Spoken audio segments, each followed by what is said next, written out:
From the newsroom of Impact Alpha, I'm Anik Aiken, and this is your Impact Briefing for Friday, July 28th. Today, David Bank speaks with Hugo Contreras, who led the Nature Conservancy's effort to establish water funds in Latin America to price, conserve, and enhance our most irreplaceable resource. But first, here's what you need to know from the week in impact investing.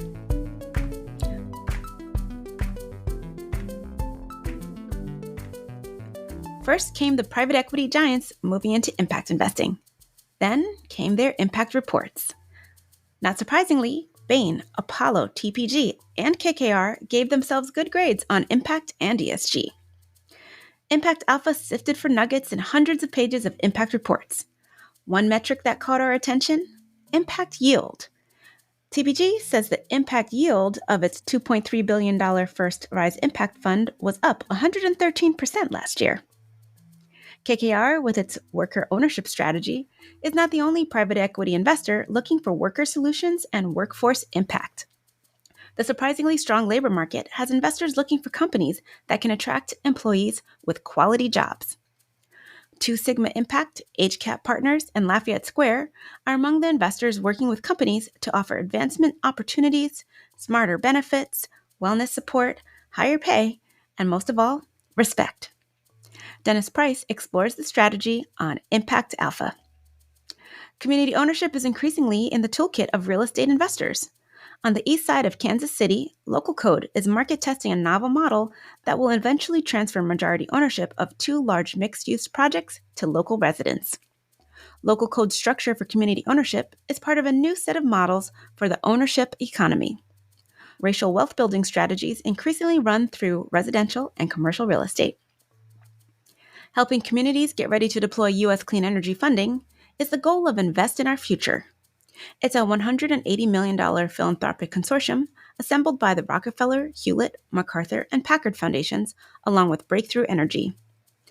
Invest in Our Future will supply catalytic grants to ensure that rural and indigenous communities, other communities of color, and other under-resourced places are able to take part in the transformative opportunity.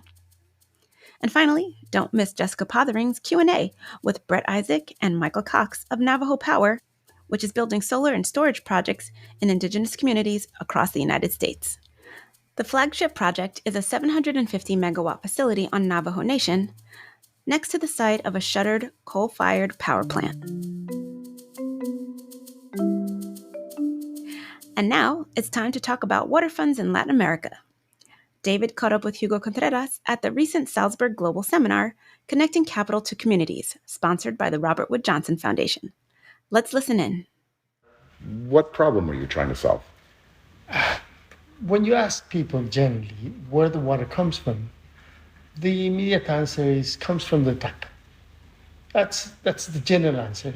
Actually, TNC did a small sample to see if that was true, but yeah. But if you follow the tap behind and you go up the tap, you will realize that water comes from nature. And just take Quito, for example. Quito is a city which is perhaps almost 3,000 meters above sea level and is getting water from the Andes. Most of its water is coming from the Andes. But it just so happens that in between the glaciers and the city of Quito, there is a large portion of natural infrastructure, which are high-Andean wetlands. It's just grass and puffy grass and just imagine a green space. When the glacier melts, water slowly drips into the marsh, accumulates, and nature does what it does. It cleans it, it filters, it storages, and slowly releases relatively clean water into the city. So the utility takes the water, purifies it last mile, and distributes it to all the users.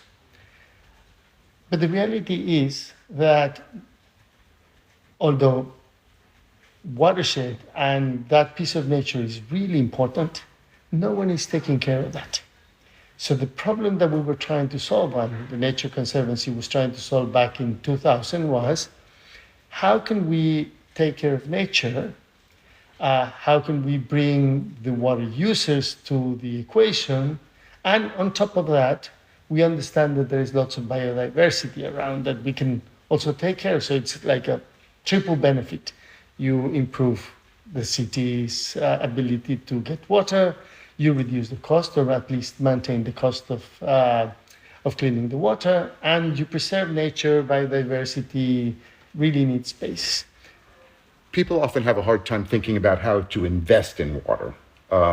What are the mechanisms that would actually make a return for investors? Are the funds a way that people can invest in the water supply? In theory, yes. Some of them are doing it, but some of them need to learn how to do it. Let me give you an example. In the case of Quito, for example, Quito, the community, and by community I mean the local government, who's the owner of the utility, decided that the utility would have to pay a portion of the cost. And that portion is reflected in your water tariff, and that accounts for 2% of all the revenues that are being collected by the utility that are dedicated to the fund, and the fund invests in conserving all these pieces of land. So in essence, everyone living in Quito is paying a little bit. And that's generating a cash flow that could be used to guarantee a more sophisticated instrument to bring money from the future. You can do whatever, right? But now let's look at other cases. If we assume that the utility is the one that's more readily or closer to the problem, and it's more evident for the utility that it's representing all the citizens or all the users, then utilities could be in the forefront. And in the case of Peru, for example, they understood that that was the case, and they started, perhaps in 2013, they started a regulatory process whereby they created a series of laws. But the most important, or the spirit of all those laws, was to allocate part of the responsibility for the conservation or management of the water sources to the utilities. So now utilities, by law, are responsible to contribute, and contributing not only financially but also technically, and now it's in their mandate. So every time they need to go to the water regulator to ask for a tariff, they need to answer how much of that tariff is going to be dedicated to natural infrastructure or taking care of your water sources, and what portion of that tariff is going to be dedicated to adapting to climate change. So if I understand what you're saying, what you're creating is a mechanism by which the conservation of the watershed can become can have the financing it needs, because that will benefit all of the different users, and presumably from the Nature Conservancy's point of view, also benefit the environment. There is a correlation between those areas and biodiversity, for example. So if you preserve those areas, you will preserve biodiversity, which is an important value or co-benefit of what you're doing. So you're creating a win-win out of what could otherwise be a lose-lose. That's I could express it better, and I think if we look or we think of it as a very simple mechanism. No one invests because there is no one's responsibility. So someone now has the responsibility. No one invests because there is no money. You're creating the sources of money for that to be paid. So you're monetizing the value. It's not that there isn't value. It's not that now that you're paying a tariff, now suddenly it has value. It's always had a value, but it was difficult to monetize. So now you're monetizing that value, and by monetizing the value, you are opening up an opportunity to bring capital into the sector. What kinds of things are these funds funding? You might think it's so simple that it doesn't look like an investment, but they're buying land that needs to be preserved, that it's better if it's just separated, preserved, no one touches it.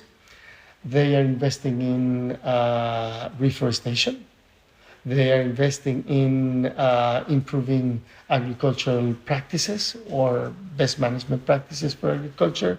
They're also investing in some cases, they're investing in designing city solutions like parks that can infiltrate water, or parking lots that can infiltrate water, or roofs that can collect water when it rains. They are also using wetlands. Artificial wetlands is a good example of a solution. So they're so simple sometimes that you think, wow, how can they contribute? The real challenge with the solutions is that they need to be implemented at scale. And by scale, I mean, it's not 2-3 acres or hectares. It's not about 100 hectares. It's about tens of thousands of hectares. So that's when the complexity comes, because you're talking about land that's private, owned by small holders or larger holders, but you need to negotiate. You need to convince them to adopt different practices. So there is a process of changing the way they manage their own land, which is private. They don't have the obligation to do it, but you come with the incentives, resources, knowledge to show them how things are going to be better done. And there is a partnership between the city, the users that are paying for the water, and them, because they are a farmer, for example. A farmer that gets technology to reduce the amount of water he uses, or reduce the fertilizers or chemicals that they use, because eventually they will pollute the water. So all these practices are the ones that are being deployed, and they need to be deployed in, again, tens of thousands of hectares most of the time. Well, so the utilities and the water consumers, I think at some level, are used to paying for water. Whether they pay the right price is another question. But the big users are maybe not used to paying for creating or enhancing or conserving the supply of water. Is that you're trying to bring them upstream in a sense, and say it's not just something that, like you said, comes out of the tap, and yes, you have to pay for it, but you're saying you have to actually invest and make sure that the supplies are secure, and that the nature that supplies it is protected. I would respond yes and no to that question. If you look at the numbers, roughly 70% of the water used in agriculture, maybe more than that, or a bit less, but let's assume 70. And this water is used by farmers. Farmers in most of the countries in Latin America and in many countries around the world, they don't pay for water. It's free of charge. They might pay for the electricity to pump the water, they might pay for the works to bring the water, but they don't pay for the water itself. In these big numbers again, big users like the bottlers or textiles or big industries, the proportion of water that they use out of the whole, in I would say 99% of the cases, it's minimum in a certain watershed.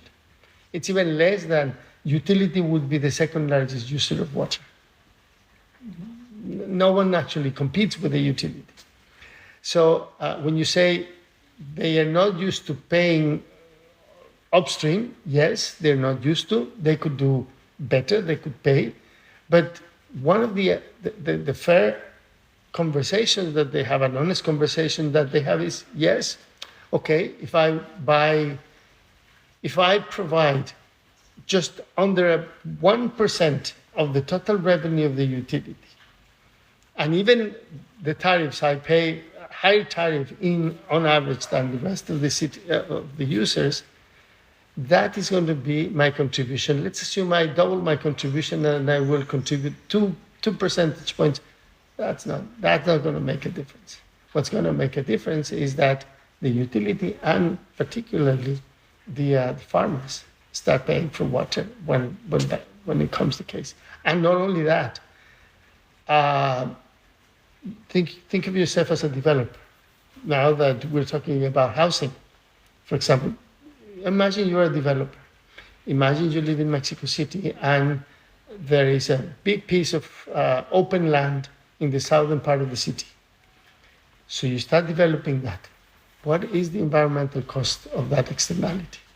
Because you are preventing the city from capturing the water that forest, that it used to be forest and now it's housing, it's taking. So that someone has to pay for that externality or that damage. And it's not internalizing the cost of development. It's not internalizing the cost of how we run cities. So the funds then, now we're getting interesting. The funds are a step on the way towards fair pricing of water? They're a step on the way of creating conscious of the value of water. The next step, it's what you said. They are a step to materializing that value into the mechanisms which are the tariffs. And can people who just want to invest, either for social and environmental impact of water or for a financial investment, can they invest in these funds? They can invest philanthropically now, and they're doing most of, in these 26 water funds, there are at least 300 private partners that are investing in the funds philanthropically so far. Can you invest and get your money back? I think I'm optimistic, and I think in the next 5 years we will start seeing mechanisms developed in these funds so that you can invest the money and expect a return. Initially, it's going to be, of course, a high-risk investment. Perhaps socially, it's going to be very beneficial, but and environmentally, of course. And these mechanisms will be supported by tariffs or will be supported by other public funds. That's my view. I might be wrong, but once the users are used to pay for the conservation of their water sources, then you're making a case for investment that may return to investors. Okay, so water is going to become an investable asset class in a way that values the essential resource that is sort of essential to life, but essential to many activities. And the water funds are one step in the way, in the path of this evolution of water. I would like to think so. I think if we are seeing a deficit in investment and we are seeing such a big challenge in terms of the need for capital investment, let alone what kind of projects you're going to invest, it's just a big number. You need to create the sources of revenue for that. And once you create the sources of revenue, or to create the sources of revenue, you need studies, you need institutions, and water funds are playing an important role there. I will be curious about the evolution of these funds, how they bring investments, how they increase their capacity to attract investment at scale. But I am optimistic for two reasons. One is because water is becoming more scarce. There's no doubt about that. So there was a very wealthy businessman in Mexico once, and he said, many years ago, he said, water is becoming scarce. It's going to increase prices. That's a sector where I want to be. And he invested in water. Okay. Right? It was a very simple rationale, the one you're saying. And second reason I'm optimistic, it's because climate change is accelerating everything. And we need to adapt. We need to live in different conditions to the ones that we lived in the past. Just to give you an example, out of all the countries that I know of, there are only a couple that can say that they are self-sufficient in water without having much water. Brazil is self-sufficient in water because they have lots of water. Canada has lots of water. But Singapore is it has very limited water resources. What have they done? They've used technology. water management in Singapore is probably the most advanced water management in the world, together with perhaps Israel. And there's no water in either of the countries. And they decided, and particularly Singapore decided, that they used to get water from Malaysia, or perhaps they still do, through an aqueduct. And it had a term, and the Singaporean government said, when the contract expires, we are not going to get any more water from Malaysia. That means that we will find a way to reuse all the water that we have. So now they have full reuse of water. So in theory, they would not need more water than the one they have now. Because all the water that goes to your toilet, or that's used in washing your teeth, or in any industry, or wherever, it's then treated, returned to nature, and then taken back. So shortage as a constraint that drives innovation. Of course. You may be the only person I've spoken to who sees water shortage, rising prices, and climate change and feels optimistic. Well, whenever prices have risen in history in any resource, there has been innovation. There has been investment going into the sector. We are seeing underinvestment. Why? Because no one is materializing the value of water into cash or prices or anything.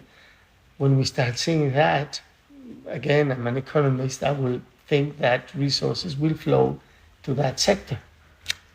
And why not? I mean, it's, again, I may be optimistic and a little bit thinking outside the box, but let's assume that Mexico City decides that by 2040, it will not use any more water than the one that's using today.